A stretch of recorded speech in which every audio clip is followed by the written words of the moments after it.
Are we live? Let's go, people. Let's go. Let's go. Let's go. Let's go. Let's go. Welcome to the Damien Jones podcast, people. Happy Wednesday. Happy Hump Day. Today's a great day. I decided to wear a tie for y'all today. I haven't worn a tie in weeks. For what? We all been stuck at home doing whatever. But welcome to today's show. As always, take a moment and share. As y'all come on in the room, share, people. Share, people. Share. I'm sharing right now. Let me share to my people. And then I'll do a watch party in a second. But come on in the room, people. Come on in this room. You know what we're going to talk about today. If I wore a tie for y'all today, we're going to have a good conversation today. Okay. Come on in this room. When you come on in the room, share. That is our prerequisite, people. To come in and watch this conversation. As you come in, share. Don't be hogging this information for yourself. Come on in and share, because we want to hear about COVID-19 from a teacher's perspective. So come on in this room, share, tag. Hey, let's see if we can get 500,000 people watching today. Lofty goals, right? But come on in the room and invite some people in today's conversation. Make sure you're following us on YouTube, Damien Jones Podcast. Make sure you visit our website to register to vote, or just learn more about what we do. We'll see some of our previous shows as well. Come on in the room. If you want us to promote your brand, whatever it is, restaurant, service, whatever it is, you reach these consumers. Also contact us on the website as well, because we want to advertise your brand to this high quality platform, this great platform, one of the hottest shows on the web. Come on in this room. As you come in the room, share, give us a like, or give us a heart, thumbs up, whatever have you. But we are going to have a high quality conversation today. Before I bring my guest in, I just want to get something off my chest really quickly.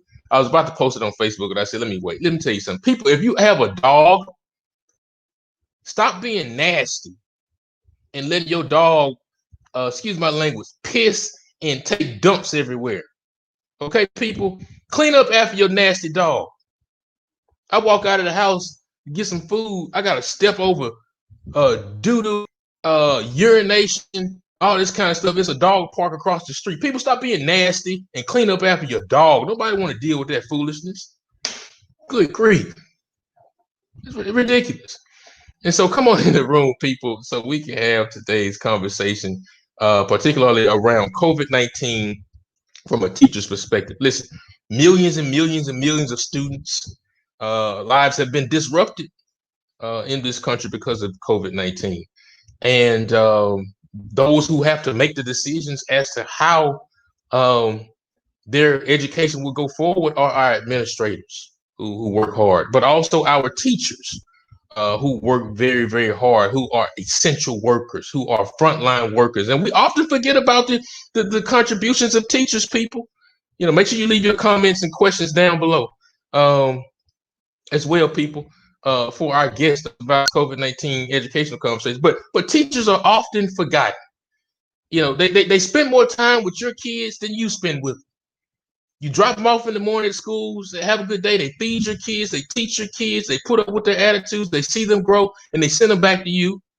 And so you can tell them, go play on your tablet when you get home. But they are spending all that time. And so I think we overlook teachers. Every time I talk to a teacher, I say, thank you for your leadership and your service, because it is a deep commitment to young people, what our teachers do. So to every teacher watching, every teacher not watching, all teachers, thank you so much for your service across this country. You don't get the credit you deserve. You are not paid in the way that you need to be paid. But we want to look at our priorities. Look at how we pay our teachers, our bus drivers as well, the staff, the auxiliary workers at these schools. We need to give them thanks, because they are the frontline people who are going to be most affected by COVID-19. So folks, leave your questions and comments below for our panel and our guests. And I'm going to, let me bring in a great group of guests who are teachers in the classroom, doing very well. Let me bring y'all into this conversation. And so here I have with me today, folks, let me take this thing down so they can see y'all name, is two great educators. My good friend Leah Johnson, who is a fourth grade teacher, and my good friend Torre, Holmes, who is a 8th grade teacher. Torre, Leah, welcome to the Damien Jones podcast. Thank you, man. Thank Thank you. you. Absolutely. Absolutely. It is an extreme honor to sit on this platform with the two of you. Let me just say that, because you are essential workers, you are teachers, you are uh, those who shape the minds of our young people. People say, "Oh, our children are our future." They like to sing that Whitney Houston song. I believe the children are our future. But hell, people, who's teaching these kids to be the future? These teachers, and we need to honor them as well. And I'm gonna tell y'all something that's really, really great. It's gonna make some people mad. What's really, really great about these two people is that they are products of Texas Southern University, the greatest The university Yes. the illustrious on earth, Southern. the Yes, Yes. sir. illustrious, right? Yes, All roads sir. lead to Texas Yes, sir. Southern. All roads lead to Texas Southern All University. Yes, roads. sir. Okay, let me just make that in today's conversation, and so let me just kind of kick this off first and foremost. And I'll start ladies first here, Leah. Kind of talk to us and tell us why you wanted to become an educator in the first place. What led you into that path? A great educator by the name of Mr. Tolliver. When I was in high school, he taught English pre-AP, and actually was a class that I was anticipating on kind of getting out of, but he Mm-hmm. pushed me to stay into it and get into it. And he didn't just go for the textbook; he went beyond the textbook.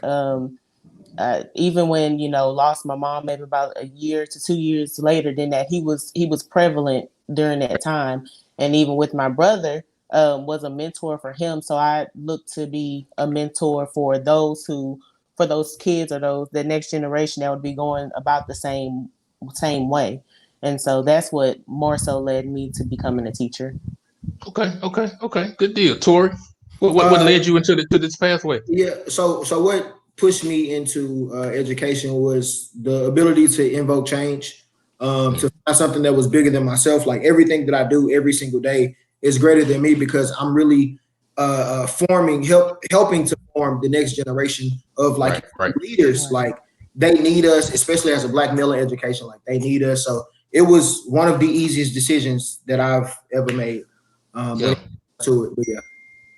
Yeah. No, but thank you. And I know you all very well, so I know y'all are imparting great integrity, great intelligence, great discipline, great encouragement into our young people. Because folks, we got to be careful with who we trust around our young people. Yeah. We got to be Yes. careful with who is those who can speak life into our young people instead of tearing them down, right? Folks who Right. who because we all have a teacher. Just to take a moment, people, as I wear my tie today. Just y'all admire my tie for a minute here, but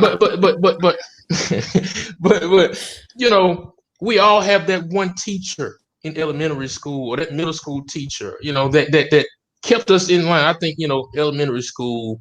I had a teacher named Miss Jones, and she allowed my mom to come in, take me out of the classroom while she beat me, and then let me back in the classroom.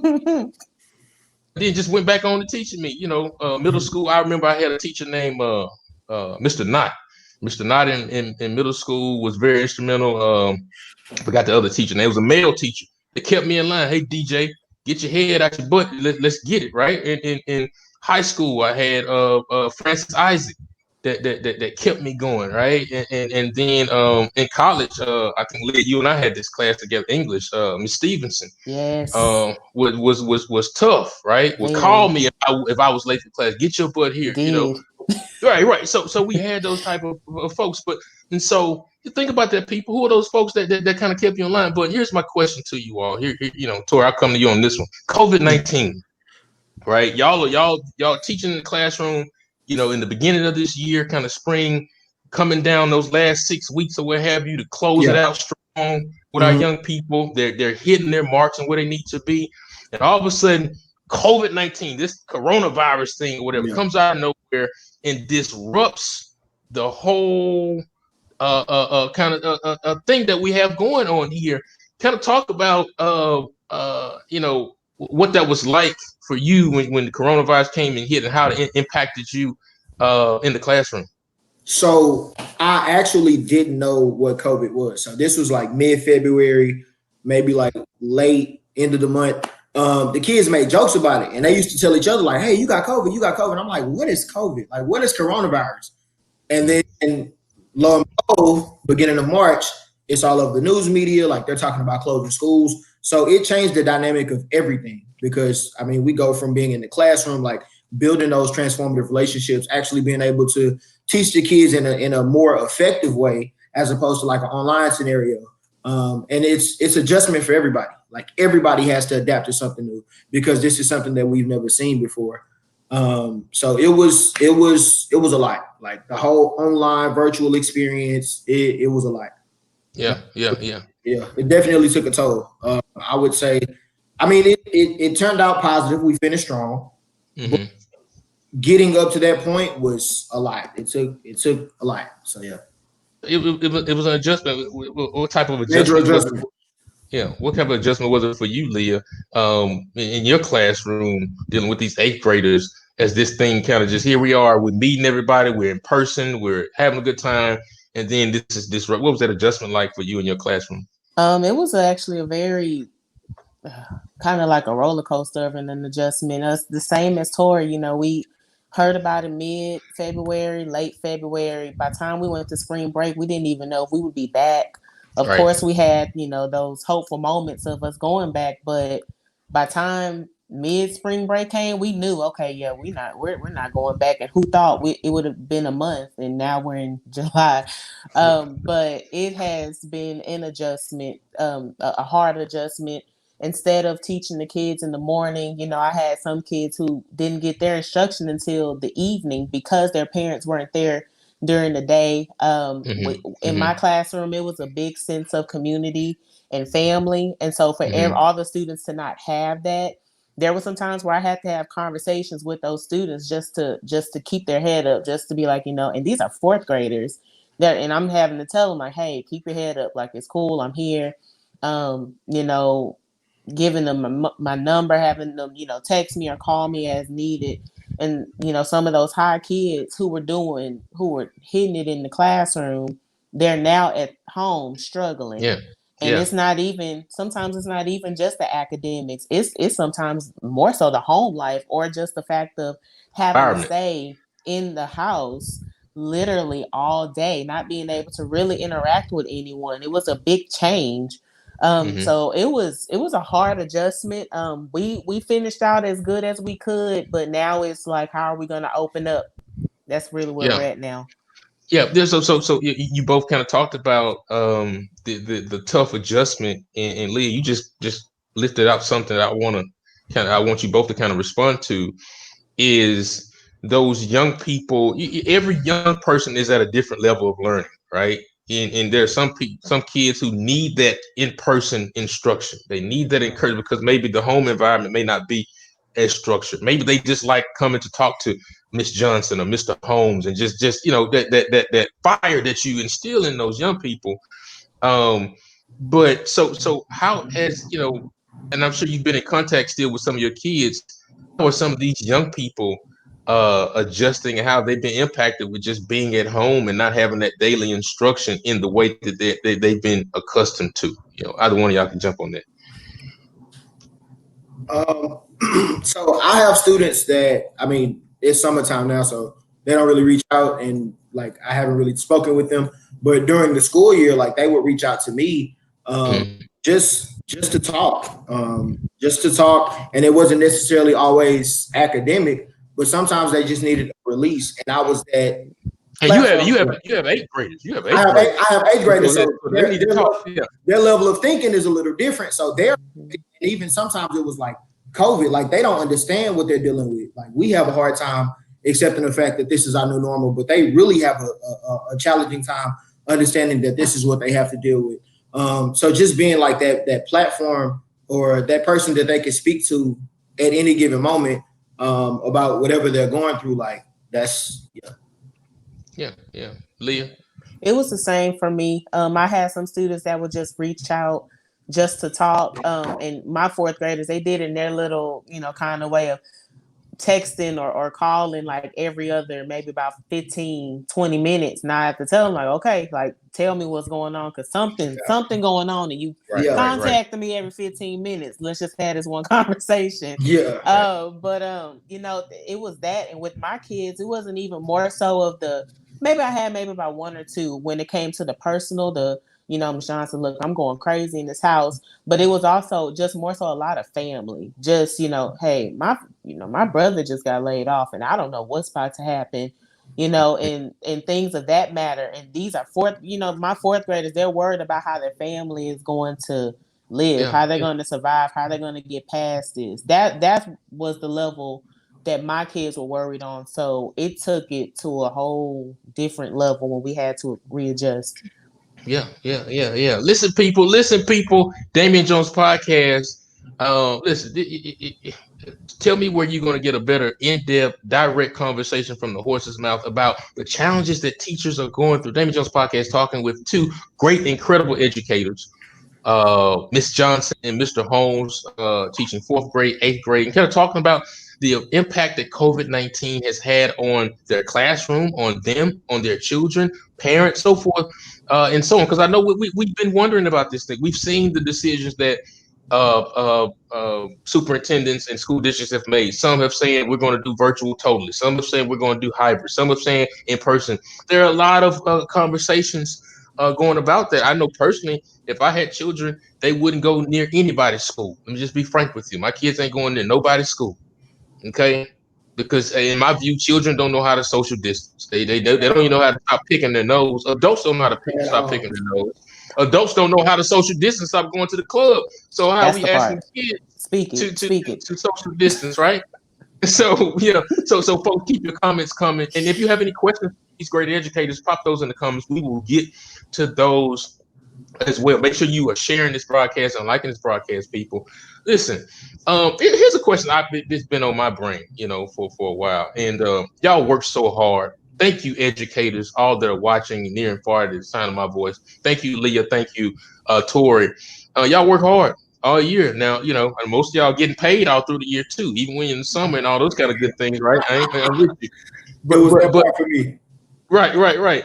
But this, y'all been off since March, if you will.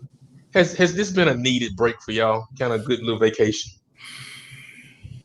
I'm not gonna lie. I'm not. You know what? Hey, not gonna lie. Yes, I needed it. Did I'm not gonna even. And it's not even because my kids are driving me crazy. It's not because it's nothing as it pertains to the school. But it was just a nice reset. Yeah. I'm a person. My family will tell you I give my all to my profession. Sometimes staying late at the school, I know indeed I shouldn't, but I stay late at the school, and so to not have to do that and be at home, the Miss Johnson that my teacher seen in March is totally different from the Miss Johnson that they're going to meet this fall, because I've been able to reset, with Corona. And they, in our community being the biggest hit, that means I had to take a look at my health and look at, what am I eating? What am I putting in my body? Am I exercising enough? So that's been happening. It was needed for me. I'm not going to even lie to you. I'm sorry. I love my kids, but it was needed. Yeah. Torre. It was definitely necessary for me because, in our profession, burnout is real. Yes. Behavior, you're dealing with the academic side of everything. You're dealing with the administrative side of everything. Burnout is real. So necessary, yes. Did I think it was going to last this long? No.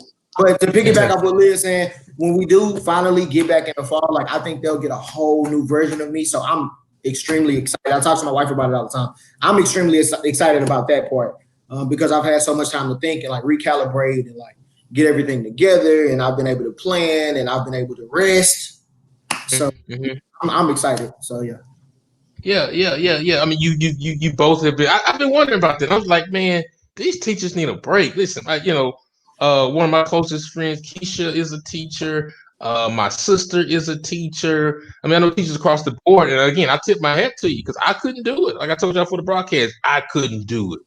I'd be a drop kick somebody's kid. I'm just don't have the patience for it. And so y'all do this I remember I was invited to speak at maybe a 6th grade program or something. And I spoke at the program, and then I was invited to the classroom. And I sat in there for a couple hours, and as the classes changed and things of that nature. Great kids, but their attention span is the size of an ant, and then It's their right, age. and It's then their listen, age. I'm from the old school. I didn't get my first cell phone until I was 19 years old. My mom and dad said, you get a cell phone, you could get a tattoo, you could pierce, you can do all that kind of stuff when you get out the house. And now these kids now are 7, 8 years old with your phone. Who you need to call? Who are you talking to? Exactly. It's crazy. But y'all can't do nothing to them because the phones and it's their private property and all those different types of things. So I've been wondering about that particularly. But I just, Miss Gina Rich just brought something to my attention. Here, let me read her comment. Thank you, Gina, for tuning in and being part of this great conversation, and thank you for your service as an educator. It is still going to be a challenging change, Damien, she says, but you are asking and touching on very essential questions. And she says, we had parents to tell us that our students would worry about us. Yeah. It was a wake-up call. And so you build these bonds with these young people each and every day. You get to know them. You see their growth from August to June, and you see how they grasp onto concepts and they work through it and have those challenging days. And you keep telling them, hey, like the locomotive, keep on chugging. You will get there. And you're so proud of when you see that success with each and every kid. And I'll start with you, Leah. What do you miss about being with your students every day? It's more so of the community and the family that we built. And not to say every day was a good day, but as an educator, you walk into the school and you have to not only deal with kids and but adults as well. And that comes in parents, teachers, whichever. And my kids, at least I could speak, they used to be able to read me, and it was crazy enough, but I guess my facial expressions body, we used to tell it, and they used to be able to change what was maybe a negative perspective into a positive perspective without even knowing. Could have been an inside joke. It could have been an antic. It could have been something just out of the blue, but they were able to do that. And you touched on it, but also being able to see that progress. And I can say my kids were doing amazing, out of this world when COVID hit. And so to be able to not be able to close out the year as traditionally as we used to, and I'm able to have those conversations with them and say, hey, you came a long way. You used to act the fool. Now you know how to manage yourself. It was out of whack. And I think that's the thing that I miss the most out of everything, is that progress being closed out the correct way. Right. Torre. Yeah, so for me, it's those transformative relationships. Like I said, this is something bigger than me, but just like relationship building, watching the kids grow and develop from the middle of August until, we stopped in March, but just seeing the way that they grew and knowing that I had a hand in that was major. That I missed the absolute most. Like, I probably would have cried 8th grade graduation, because it wasn't all peaches and cream this year, but I probably would have cried to know that they made it that far and like they're moving on to the next level or the next phase of life. So that's what I missed the most, just the relationship aspect of it. Yeah. At this rate, brother, you're gonna be crying for the next 30 years, man. Yeah, real talk. Make sure you get that good retirement. I know legislators worked recently to get y'all that 13th check, for those retired teachers and things of that nature. But and so for people, we're midway in the conversation. This is a great conversation. I'm enjoying every bit of it, man. Listen, I admire teachers because I could not do it, but somebody has to do the required, necessary work to shape and mold the minds of our young people. Damien Jones podcast. Folks, just take a moment right now, share this broadcast, but just put in the comments, say thank you, educators. Let's thank our educators. Let's just put in the comments and say thank you to them. They're getting a needed break right now. Torre is able to drink some water for the first time in several months. And so they have a lot of hard work. And so go to the restroom when we want to. Yes. That part. All those different types of things, man, but let me ask you this. And so, y'all are working tirelessly to meet the demands of the district We have these standardized tests that these kids have to be prepared for, depending on what state you're in. You are developing lesson plans across the board to fit your classroom needs and to fit the students in your classrooms.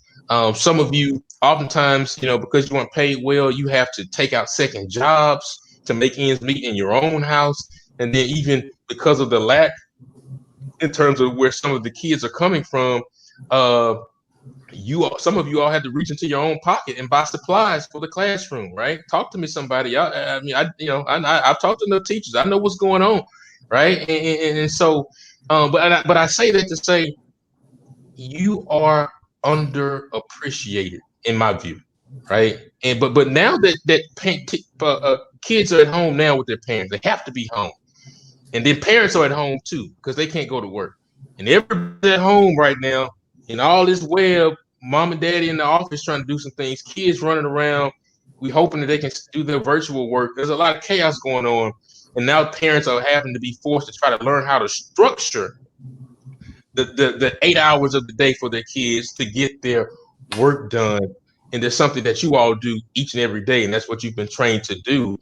Do you think now, Torre, I saw you. Do you think now that people maybe now that they see what y'all go through every day and parents are dealing with it firsthand, you think people appreciate y'all a little bit more?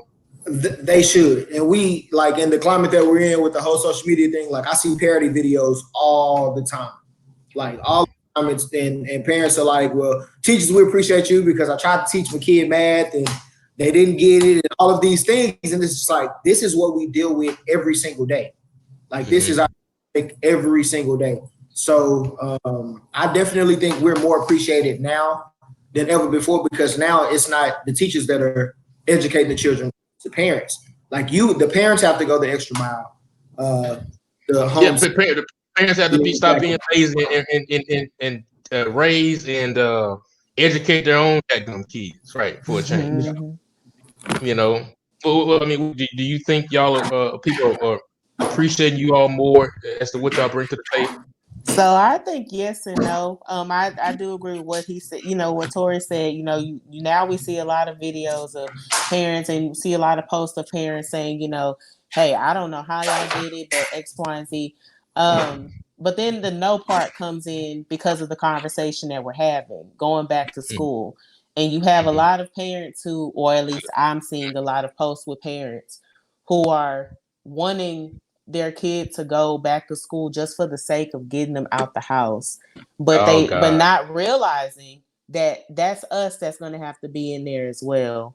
And I think that's where it's like, wow, like we was just appreciated a couple of months ago, but now we back to school and now it's oh no, they need to go back. Let's think this back. Let's think this through, because it's not just, it's not just and it may just be the educator part of me, but it's not just your household that's being affected. Us as teachers, we have to think about our household too. And so while yes, we love your students, we would love to go back, but we have to keep that into consideration. And that's why I say yes and no. I think we have been appreciated a little bit more, but the underappreciated part came back with the recent conversations of going back. Yeah. And stay right there for a minute. Damien Jones podcast. So first, let me just, before I move to the next point, let me just say happy birthday to my good uncle Kenny Prince here, who is an educator and Air Force veteran. He is 87 years old today. Wow. So yeah, God bless him. Thank you for coming into the broadcast. He's gonna kill me. He's not 87. He's gonna kill me for that though. But happy birthday. But is it, you just made that point that parents are saying, I want the kids out of the house, so let's just get them back in school, right? Do y'all think that's selfish?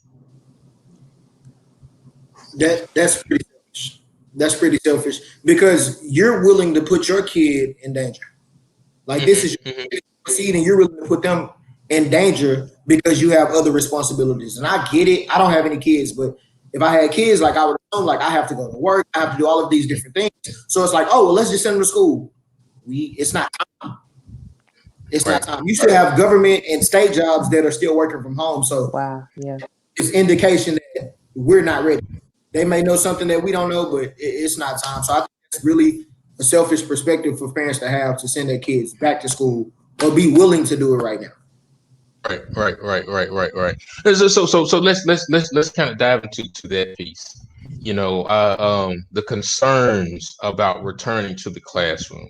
Right. I've heard various perspectives from my wonderful educators who are, and let me just be frank, excuse my language, they're scared shitless, right? About getting back. And let me tell you something. Since COVID-19, I haven't gone out much, right? Because I'm afraid to go anywhere and catch COVID-19 for any of you Negroes, right? And so I will worship the Lord on Facebook. I will go through the drive-through, and all those different kinds of things. I don't want to touch nobody, I don't want to go to no club, bar, nothing. I don't want to go to nobody's house for a kickback. I'm gonna kick it at my house, right? And so I know you as teachers are afraid because you have hundreds of young people coming in and out of your classroom each and every day from different walks of life. You don't know who they've talked to. You don't know what they may have contracted or who they've been talking to that may have some type of illness or what have you, and so forth and so on. But you also have to be interactive and touch every kid. Right. And to be mindful of each of their learning styles and really have a personal touch with them, which puts you all in harm's way. Yep. Number one. Damn. Number two, it also puts young people in mass in harm's way because children are not thinking about social distancing. They're not watching the White House briefings every morning. They're not keeping up with Governor Abbott and his latest alerts. They're not listening to Mayor Turner in the alerts and the things that he's telling our city to stay safe. And it's not their responsibility to do so. And so, so what are your, Leah, I'll start with you. What are your concerns about kind of going back into the classroom this year? I don't even know where to start. Let me pick one. I guess for me, it's been protocols because the protocols, the success of the protocols, the possible exposure, the lack of being able to actually get with that one-on-one with students that needed one-on-one with students because we have to follow protocol. And just not, it's so much, we know more than we knew in March, but there is so much more that we do not know about this. Right. And it just seems as if we're getting thrown to the wolves. That people are saying, oh, well, it doesn't affect students, it doesn't affect kids that much. Well, I've seen maybe about 2 reports of kids passing away, an infant and actual like a 7-8-year-old child. On top of that, you have teachers who have underlying problems, whether it be high blood pressure or diabetes or whichever, and they can be infected. On top of that, a healthy person like me could still get affected and still have a hard time with getting away from it. We don't know the long time. We don't know the long term, effects of this virus. At least on the teacher standpoint to a student, it's more so if I can't get one-on-one with that student like I may need to. If your child is, needing to come up to me, well, if they need to go and ask another student a question, well, our tables are already going to be in rows, not in actual grouping. So the way that, some of these parents are thinking, I don't know, but the way that they're thinking that school is going to be is not going to. And another thing that I thought about this morning was that with the rules that we already have, we're adding on top of rules with whatever protocols, whatever followings we need to have. And because we as teachers are going to be wanting to, of course, survive throughout the day, not to get this virus, they may put on extra strictness from us, instead of us being compassionate with their kid. Go sit down. Because of the fact of we trying to get out of this without the virus, and those kids don't deserve that. Us as educators don't deserve that. That extra fear, right? Because we trying to be in survival mode, and we can't stay at home because we have retirements and bills to pay. Right. Absolutely. Torre, kind of talk about your concerns as well and returning to the classroom. So to piggyback off of what Leah was saying, it's definitely the exposure and the protocols in place for me. it's hard to police adults. We can't police ourselves. We don't know how to social distance. So we're expecting fourth graders, eighth graders, high schoolers to social distance, to come to school, to not build that relationship with their peers, Right. and all of those different things. And then we get in the classroom, and like you said, Leah, like we have to go the extra mile in regard to like what rules we're enforcing, and we can't help students in the way that we would normally help them. So I'm at a standstill. I just don't know how to deal with it. Like it's Go ahead. So when we get emails and they're making all these decisions and they're telling us, well, this is the date that we're going back and this is when we'll be in person, all of these things, I'm like, it's not time. Like we don't know enough. Like you said, we don't know enough. We don't have enough details to make these kind of decisions. And I get it. Like you have to be in school because we have these deadlines to meet. And yeah, they waived the start the first time, but they may not waive it this time. Like They're not planning on doing so. Exactly. So we have all of these different protocols to meet, and that's actually I feel like it's a force. That's another worry, is that we're getting these emails back and forth, and things change. Things can change any hour. And so I would think that because everything can change in the course of an hour, why would we put ourselves in danger, put our families in danger, put these students' families in danger to go back? And we're truly going into an unknown. It's so much we literally are going into an unknown. We can walk first hour into that school, somebody get COVID. That next day we got to shut down. What was the point of going through all of that when we could have been virtually teaching at school in the first place, saving each of our families, saving each of these kids' families, saving, basically administrators' families, because people, you don't know the situation of educators at home neither. Just as we don't know the situation of students, educators also have homes. They have kids. They have babies. They have elderly people that they are taking care of. And for us to go in and basically expose ourselves to come back and then my grandmother gets it, I'm gonna be furious. Yes. But hey, I have to do my job. I got bills to pay. It's just a ever-ending circle, never-ending circle of frustration and questions. Yeah, I saw a really good dialogue on Facebook, probably recently, and it talked about teachers being exposed. So if I'm the teacher and for whatever reason I get COVID, and then I teach 80 kids, 90 kids, what do they do? So are all of these kids quarantined for 14 days? Like, how does this work? What about the teachers on my grade level team? Like, these are conversations that we have to have. And we can't get a substitute teacher because substitute teachers are already basically a rare form. We get a substitute teacher, we praising the Lord, doing the whole little praise break. But yet alone, what substitute teacher is going to want to come into a classroom with a teacher who had to leave because they've been exposed? Exactly. Wow. You walk but now you have 80 or 90 kids are at home now. So what does that do with your numbers and just keeping the kids at school every day and things like that? So it's a lot. Yeah. Now this is powerful, people. This is powerful, people. I hope that you are listening to right here firsthand. I wanted to make sure we brought this to you firsthand, in the flesh, from the horse's mouth. Not what the administrators have said. The administrators, folks here in Texas, TEA folks are working virtually from home, but then they want the teachers back into the classroom.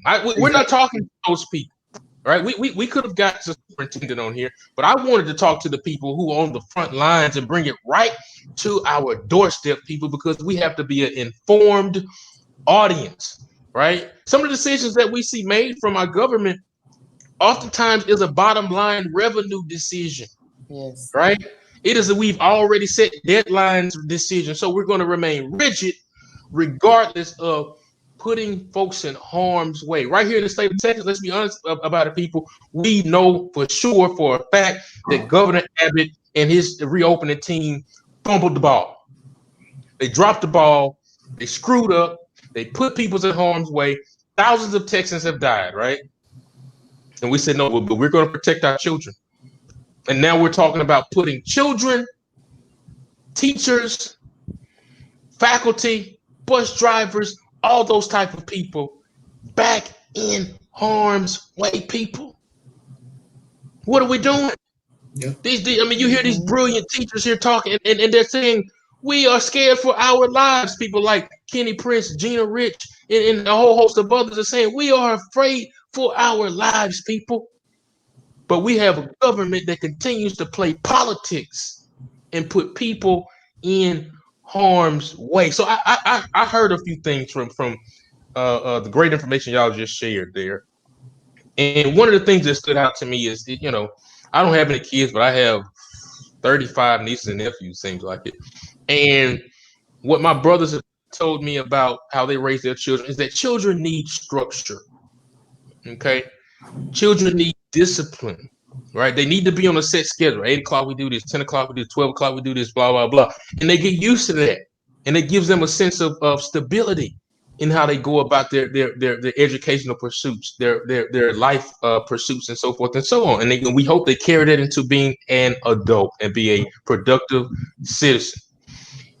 But when we talk about the emails that are coming and quickly changing the protocols, we got one protocol for Monday, and then Wednesday something happens, and there's a new protocol coming, and then Friday there's a new protocol.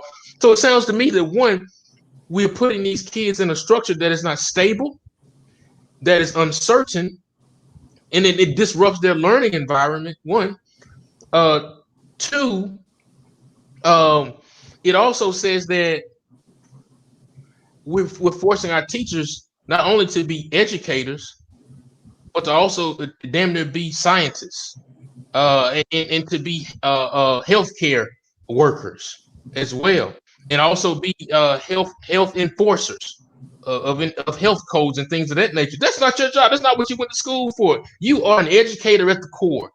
So now they're asking you, you're already underpaid. Now they're asking you to wear all these other hats, be a health enforcer, adhere to code quickly, teach these kids, go to the bathroom, eat, have normal relationships with your colleagues, so forth and so on. And then, by golly, check a text message on your phone. It is too much for y'all to be able to do. And let's think about this also, this point. How are these kids going to get to school? Are we putting them on buses? How do kids social distance on a damn bus, people? 60 kids and on those, the bus. Yeah. and that same bus may be used for a whole nother school. So you because like the same bus that little Johnny may be riding at 7 o'clock was used at 6 o'clock for the high schoolers, and then at 6:45 for the middle schoolers. So now they're going to go back and pick up little Johnny at 7 o'clock. And those bus drivers are on a very tight schedule. So there is no stopping to go and sanitize everything. They're going to have halfway sanitize everything. And then the same thing happens in the afternoon. First is the high schoolers, then it's the middle schoolers, last is the elementary kids. Yep. So you have literally hundreds of kids going through this one bus stop. This one bus driver. Yeah. And you brought up a point earlier. Pre-existing conditions. We've seen across this country that COVID-19 is wiping people out, no matter their race, color, creed. COVID-19 ain't discriminating, but particularly because of pre-existing conditions in Black folks, by way of our health issues, by way of the poverty that we face, by way of the racism that we face, by way of the gun violence that we see, which are public health issues and weigh a lot on our heart, on what we eat, on our stress levels, so forth and so on the things that we subject ourselves to the air that we breathe, all these different things, right? But these beloved educators, these beloved bus drivers, these beloved janitors and so forth are still in the classroom because we're at the schools because they care about these young people, but they also care about their families. They want to put food on the table too, right? And so we have to make tough decisions. But as COVID is when we put these people back into harm's way, we're talking about those pre-existing conditions playing a toll as they catch COVID, right? And then here's another part of it when we talk about the socioeconomic issues. As Leah comes back in. I'm here. I'm here. Okay, good deal. So when we talk about those issues, Black and brown kids living in poverty, And often these kids are living at home and being raised by their grandparents. Yeah. Right. Yeah. And so if little Johnny catches COVID and then goes home and give Granny a hug, what are we talking about, Torre? Exactly. There's no possible way to limit this exposure. So I mean that is all the indication that personally that I need, because there's no way. Like, we talk about transportation, getting kids to school, and then we talk about pre-existing health conditions, kids infecting their parents who may have diabetes, high blood pressure, high cholesterol, all of these different things. Like, we talk about that. So there's no way for us to limit exposure because they're around. They come to school, and I can think of most schools, you have anywhere from 400 to 900 students. Some of the biggest schools, the high school I went to, had 2,500 kids. Like, can you really put 2,500 students plus staff, faculty, plus staff, plus the bus driver, all of these people in the same building and limit exposure? It's impossible. Yeah. It's gonna be virtually impossible. Let me ask you this, and folks watching, thank you so much. Give us a like, give us a thumbs up. Make sure you share, because this is a great conversation that people need to hear. There are parents across this state, across this country, who have not been able to hear this perspective from a teacher. Nobody's thinking about what teachers are going through. Parents are thinking about themselves and their family. I understand that, right? We work within our own ecosystem, so parents are thinking about how to make sure their home still operates and things of that nature, right? And make sure their children are in a comfortable environment, right? Legislators and governmental entities are thinking about what their job is and how to work these different things. Everybody's kind of thinking about it from their own perspective, but nobody's talking to teachers. So make sure you share this broadcast, people.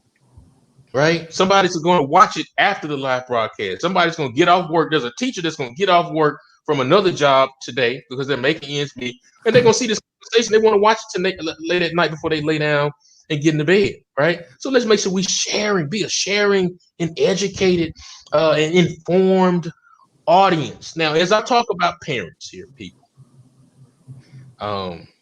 parents are so instrumental to the relationship with the teacher, and they are also so instrumental in the success of their child. Not only is the teacher instrumental, but parents are instrumental as well, because once they go home, we need that same energy to continue, that same discipline, that same intensity to get that work done, because y'all are giving homework, and homework should be done at home, not at school. Now, you had cheaters like me who would do my homework before I got home.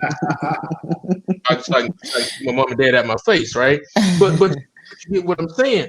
And so you often see conversations that parents are not active. Parents are not participating in PTA. Parents are not going to the school for parent-teacher conference and things of that nature.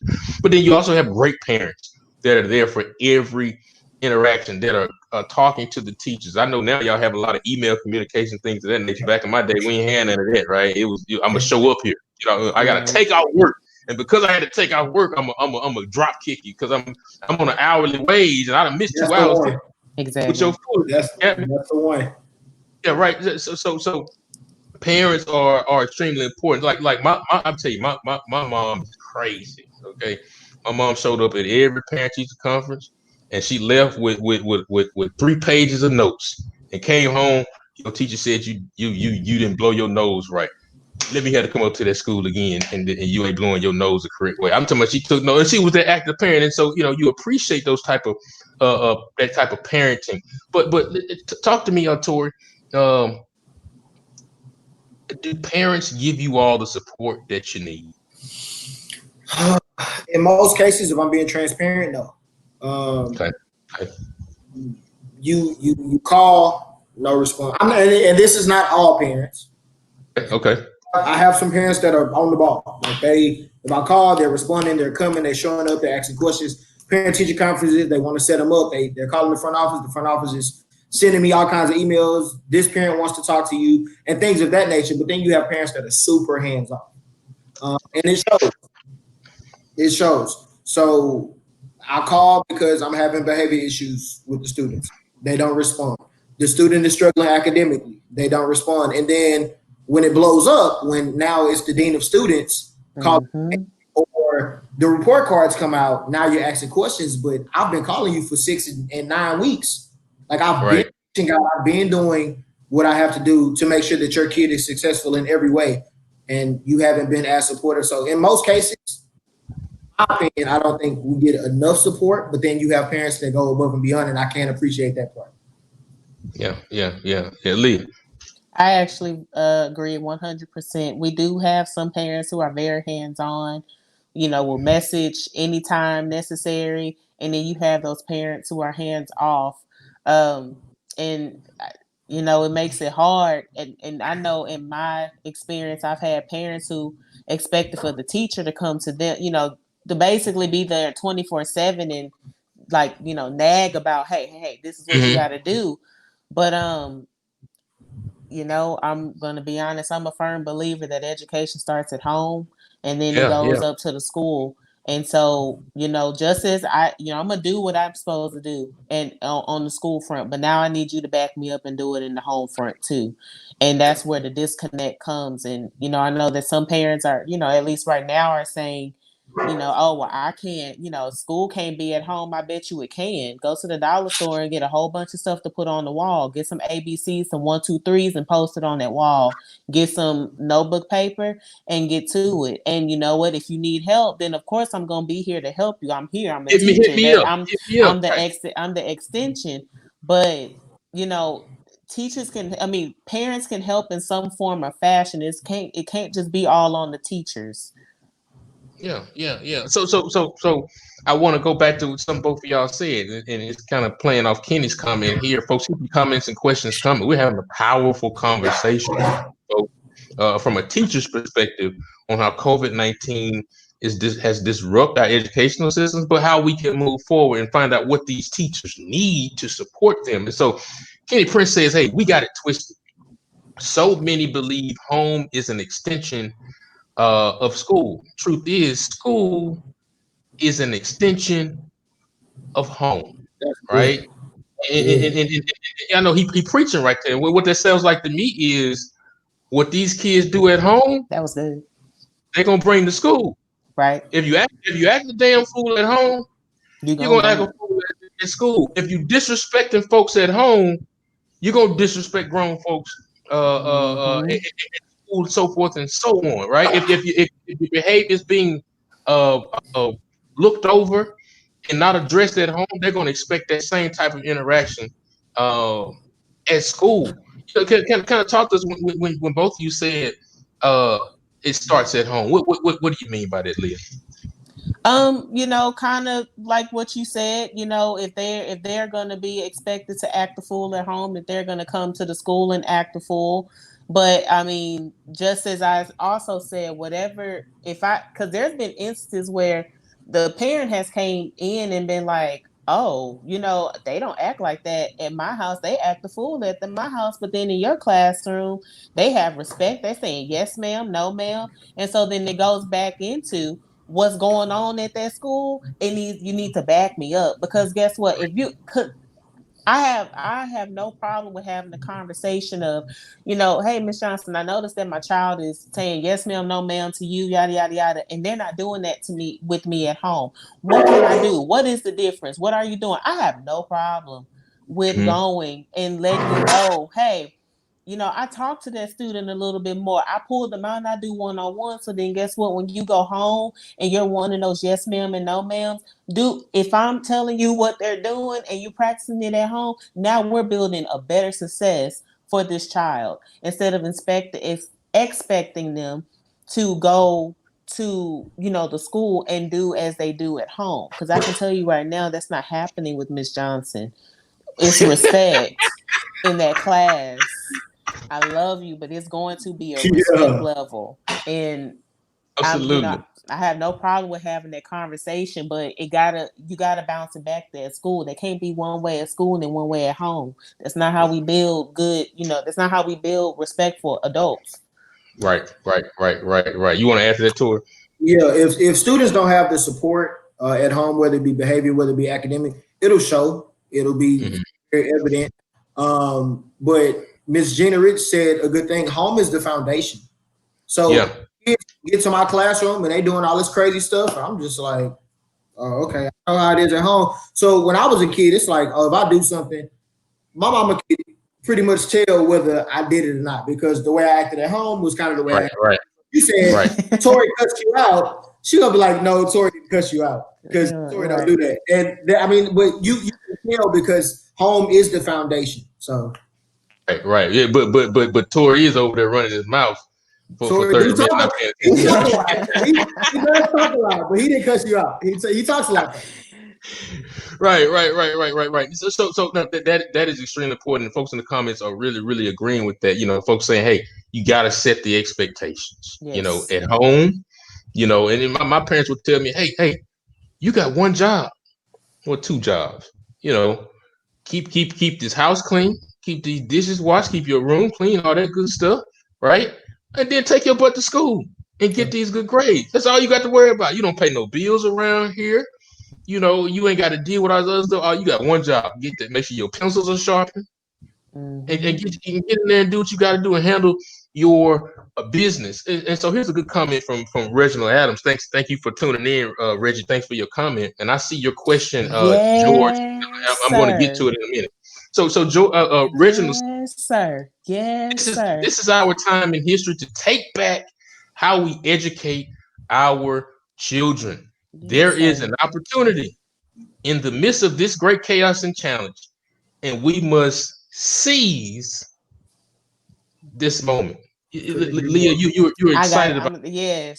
Talk to us a little bit. I actually thought, and it's crazy, I thought about that this morning when thinking about the podcast because, and I'm gonna take it back to Black Lives Matter, but I know a conversation that came up with that movement was they're not teaching our history correctly, or they're not teaching the depthness of our history in school. Well, then guess what? That's where parents come in, because I know for me as a teacher, I can teach the curriculum if that child, but beyond that, that's where that child's, exploration comes in, and that can be found through the parent. I can tell you right, beyond the Martin Luther King and Rosa Parks, my parents were very good, especially my mom, with pulling out that exploration for me to find out more information about some of those unsung heroes that we have in our culture. And so yes, I do agree. This is the perfect time. You don't like how, and another comment, parents at times be like, oh, well, that's not how I taught. That's not how I learned math. Okay, now teach them how you learn math. Put the tens and the ones together and do what you got to do. This is the time to teach them.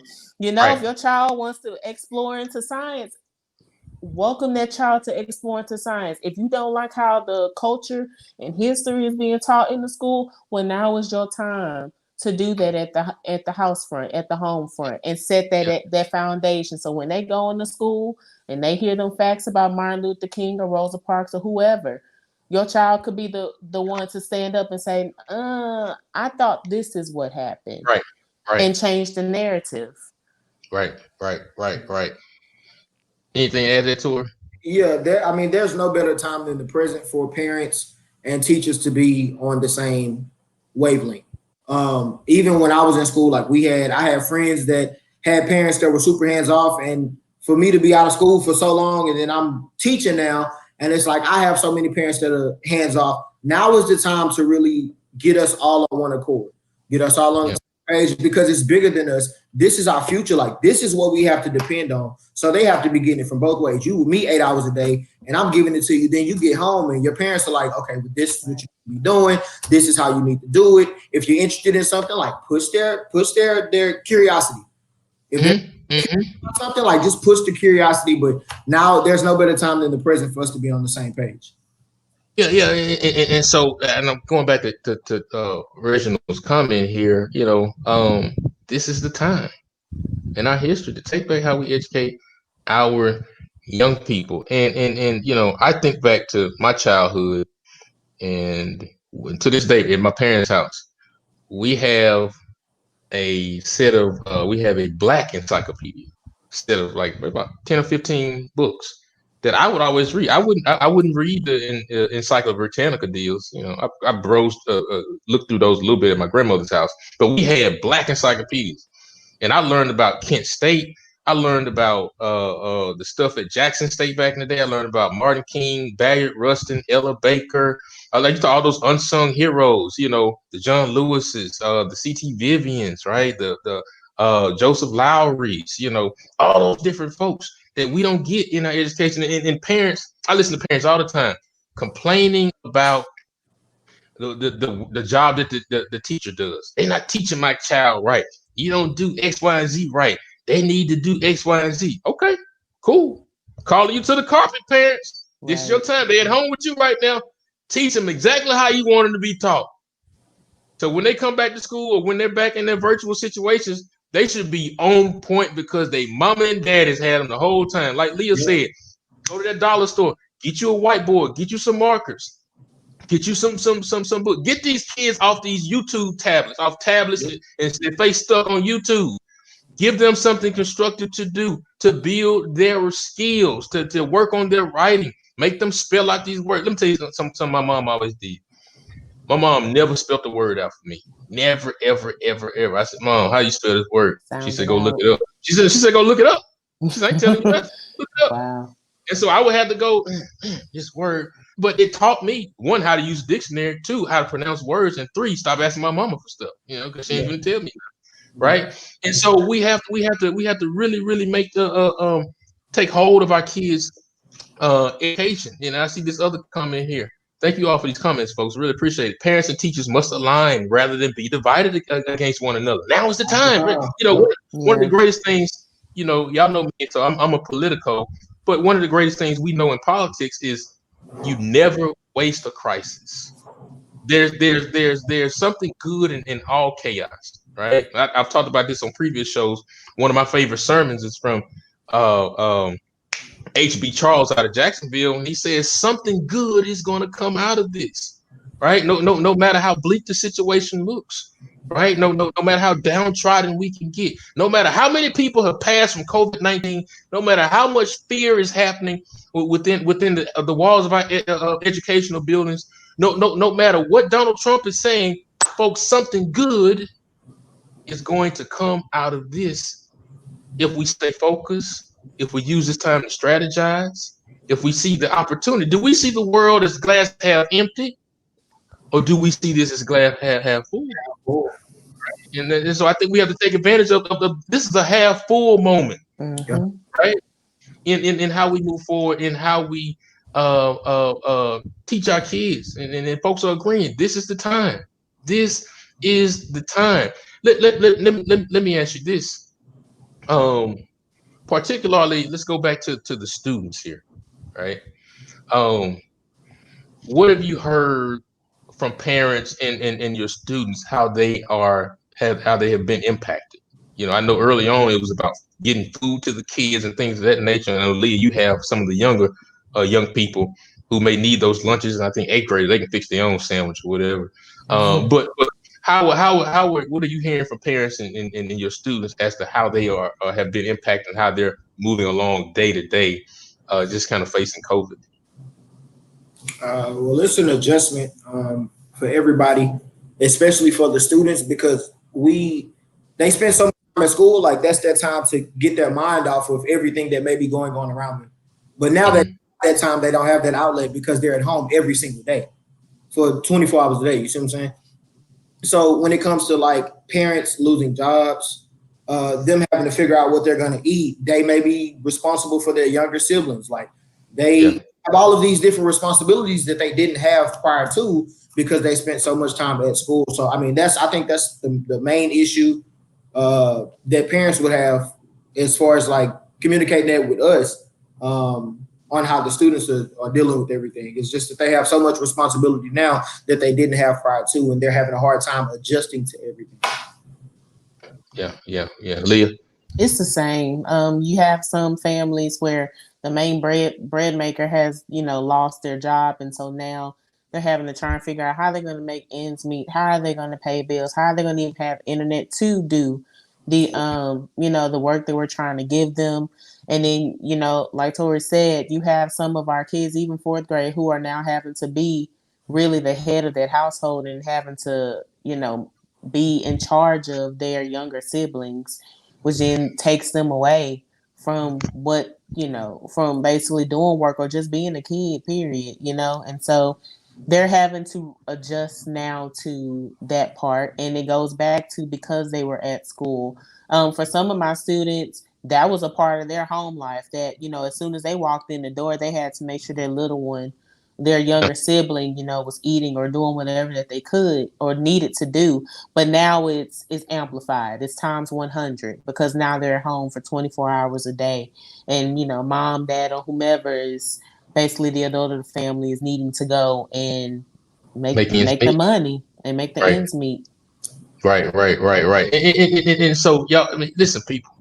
God, I can't stress how incredible and impactful this comes. Here we are, Hump Day. Here we are. I'm trying to help y'all get over the hump. You know, I wore a tie today to help folks get over the hump. I said maybe this tie will inspire somebody. Maybe this tie will help some folks go to the dollar store and get some stuff for children today.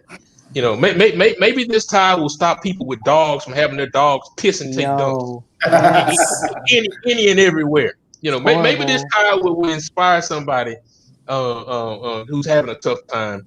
But make sure you're sharing this broadcast, people. Make sure you are liking this broadcast and using this information to touch somebody. I see our dear sister Tonette Peters. Miss Peters, thank you so much for tuning into the broadcast. Make sure you go to Damien Jones Podcast on Facebook and like our page. Tell friends about it, and also so you can make sure that you are getting the notifications when we go live. And I would assume that you are an educator, Miss Peters. So thank you so much for your leadership and your service to our young people.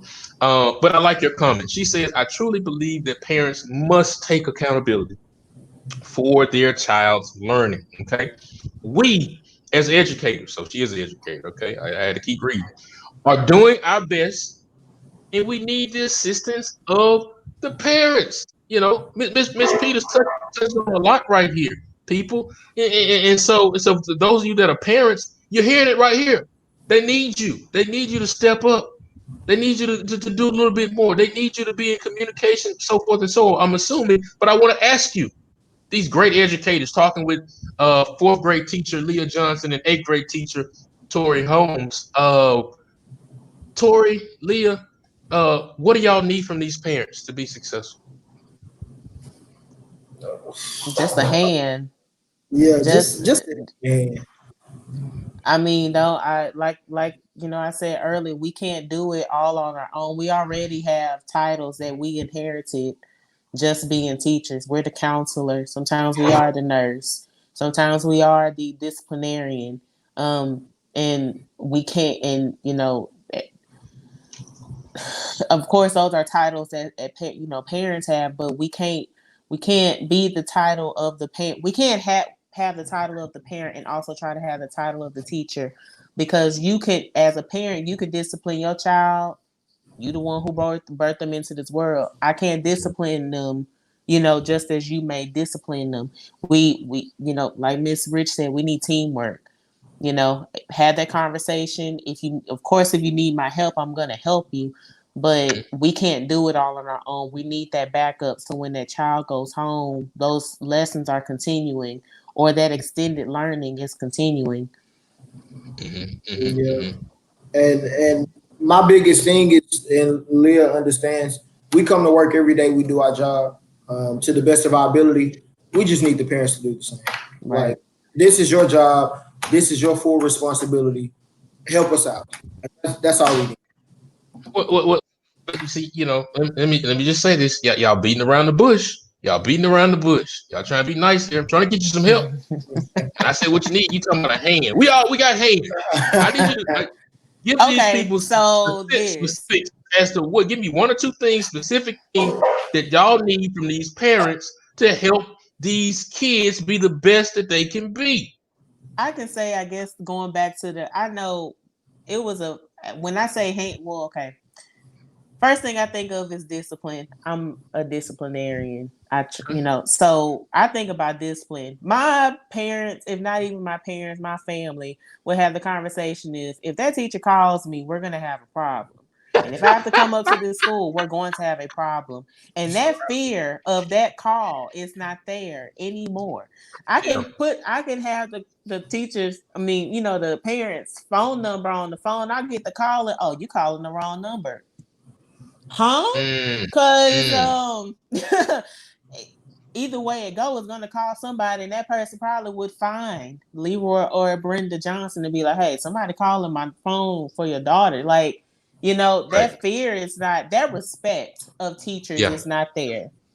And I guess we just need that respect, So you're saying, hey, parents, teach your children to respect adults and to talk to adults with respect. So when they go to school, they can understand that this is an adult. You treat this adult with respect, and this is your teacher, right? And there needs to be respectful communication, not necessarily so you won't be distracted with disciplinary actions and things of that nature. Is that what we're saying? Right, because I can't teach a child if I'm having to call you, if I'm having to call, or if I'm having to pull this child out every day or every other, 5 to 10 minutes to talk to them about how they did something wrong. And not even just respect for the teachers, but also respect of the school and the class, period. Because that's where your education is coming from. That's where you just discovering, are you going to be that doctor? Are you going to be that lawyer? You need to respect that, that environment. That's a very, very special environment. The classroom is a special environment that needs their respect, as well as their fellow classmates. Right. Torre. What's that thing that you need from these parents to help you and help these kids be successful? So 2 things y'all have already hit on. 1, discipline across the board. I don't have to say anything else about that. The second will be academic support. When they get to me, sometimes in some cases they lack these basic foundational skills. That happens at home. Like these things that can be taught at home academically aren't taught. So by the time that they get to me, they've missed the mark so many times and have been corralled and pushed forward that they're just like, it is what it is. But that can't be. So I would say the discipline piece and then the academic support. Y'all have to do y'all's job at home every single day. You should know where your kids lack academically. You should know where they are academically, and you should push them to where they need to be. Even reading, but if your kid in the 8th grade and they on the 3rd grade reading level, like somebody missed the mark. And I'm not blaming no teacher. Like at some point, I love it. And I lave it. So y'all got to do this at home. I'm a reading teacher, so I felt that. Exactly. Like phonics got missed somewhere, and we need to go back to kindergarten and learn about them diaphragms. Exactly. Yeah. Exactly. I'm just being honest, man.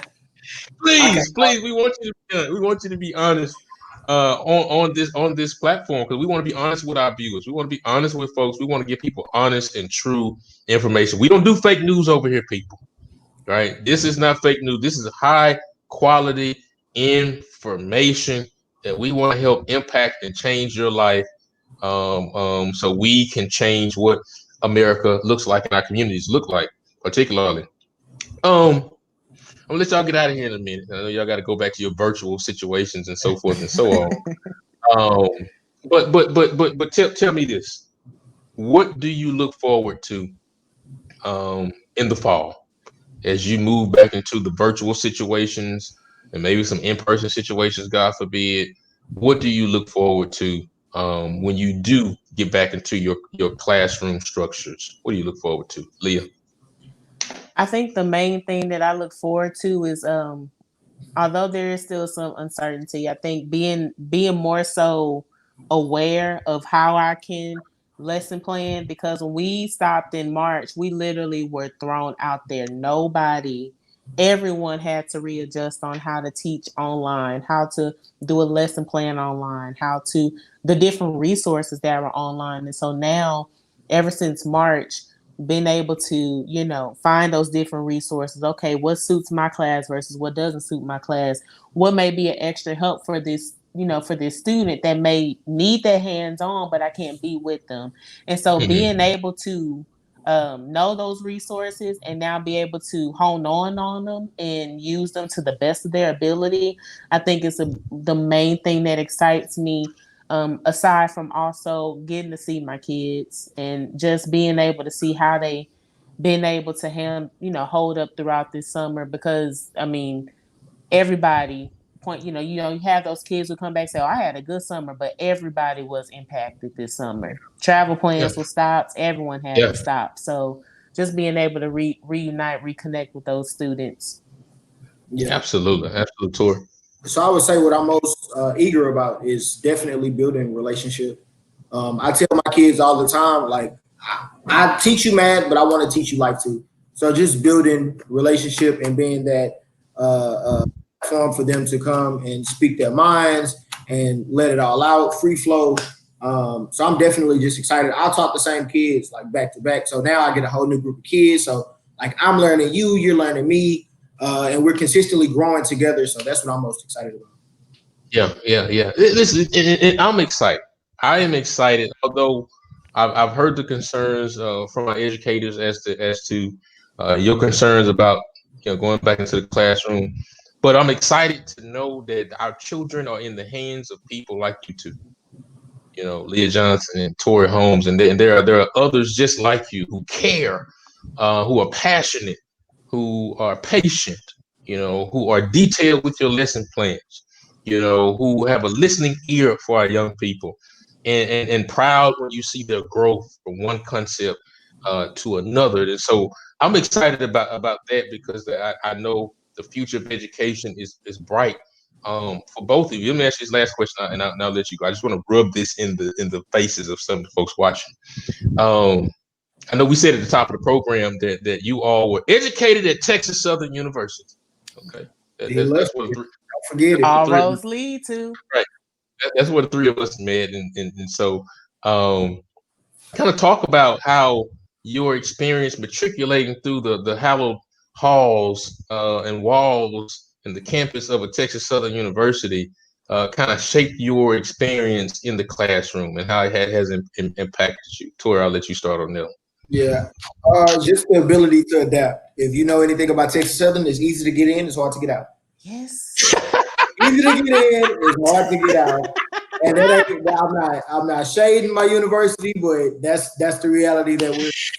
So just that ability to adapt, and me and Damien, we served in SGA, so just like even that piece, like being able to adapt with everything that came during those times with the uprise against administration and all of these different things. But just that ability to adapt, I think that has transitioned me well into my career now. Right. What about you, Leah? Torre really said it. It's easy to get in and it's hard to get out. So I would say, that strength to persevere, most definitely. And I got from TSU, and not only even just trying to get out of TSU, but just, seeing other friends, college friends who go through their different aspects of things. When we were at TSU, we were literally becoming adults, and becoming adults that were facing stuff. So the ability to persevere and make sure that financial aid office got you what you needed to stay on top of those that you need to stay on top of, to speak up when you need to speak up, how you need to speak up. I learned all of that at TSU. Yeah. All roads lead to. It's still I have a true love-hate with TSU, but it's more love. Oh man! Oh, this is funny, people. This is funny, but let me just say first, thank y'all for making time. I know it was short notice. I reached out to y'all yesterday, so thank you for making time to come on and share with us your true and genuine experience as an educator. So I'm always watching both of y'all in the work that y'all are doing. That's why I invited you on. But to all the educators, near, far, Texas, across this country, globally, thank you so much for your leadership. You are underpaid, underappreciated, long hours, raising other people's kids, and then got to go home and raise your own kids, got to spend your own money to buy supplies for the classroom and so forth and so on. Yeah, I see Kendra in the comments. Mrs. Holmes, you are doing a great job with my dear brother. Thank you so much. But all teachers, man, Chris, thank you so much for everything you continue to do. We hope and pray that administrators, powers that be, governmental officials, will do the right things by everybody involved: bus drivers, janitors, teachers, children, everybody, staff, office staff, executives, all those different people. We hope that the best decision is made because we want to save lives. And I don't think anybody wants to come up to a school and identify their child's body. Because when children start dying at these schools, all hell is going to break loose. Yeah. And we can prevent it. We can avoid it by just changing and adapting to a more virtual world, people. That's what we have to do. I know it's tough change for some of you, but it's either adapt or die, right? And it's literally, in this case, adapt or die. Get your butt on Zoom. Make sure your kids are disciplined enough to sit in front of this computer at 3 o'clock when such and such class comes up. We got to change how we do things, people. One of my mentors talked about many years ago, the Pony Express was the only way that mail went about. And then one day they said, hey, this is not gonna work no more. These horses getting tired. Let's use another mode. Let's get pigeons in the air, or let's start putting mail in mailboxes. I don't know, but we gotta change, and our world changes constantly, and we gotta adapt to the changes to stay modern, to stay on top of things. In this particular case, to make sure our children have what they need. Everybody, thank you so much for joining. But take a moment, people, before you go. Make sure you share this broadcast. But just tell Leah and Torre thank you in the comments, people. If you enjoyed the conversation that they've given us today, just tell them thank you in the comments, because they need to hear it. They deserve our kudos. Continue to pray for them as well, because I know they are just pulling their hair out while they're at home, away from their students and their young people as well. Folks, really appreciate you, and as always, until next time, continue to live your life with intensity, integrity, and intelligence. Folks, share this broadcast. Until next time, this is the Damien Jones podcast that he wore a tie, and I hope this tie helps somebody. And pick up your dog feces. Listen, let me tell you, this is what really ticked me off. So let me say this before I go. Oh my God. Right before I get to start the broadcast, I said, let me go to Chick-fil-A, right? So I go to Chick-fil-A right across the street from my house, and I'm walking out of the building, and this lady has this big old black dog, and the dog just lifts his leg up and just takes a leak on the brick column. Not in the grass, or not in the dog park, on this brick column. I mean, this is a big old dog too, and I mean, the dog's urine was probably as yellow as Big Bird. And I'm like, this big old dog need to drink some water or something. First, you got this big beast leaking on the thing, and so when you walk through the hallways, all you smell is urine. And then as I'm walking through the ass, I see just lumps and lumps of feces. Man, this stuff is crazy. People, stop being trifling and nasty and pick up behind your dog. If not, don't get one. Nobody want to see. Anywho, until next time, live your life with intensity, integrity, and intelligence. David Jones Podcast. Thank you.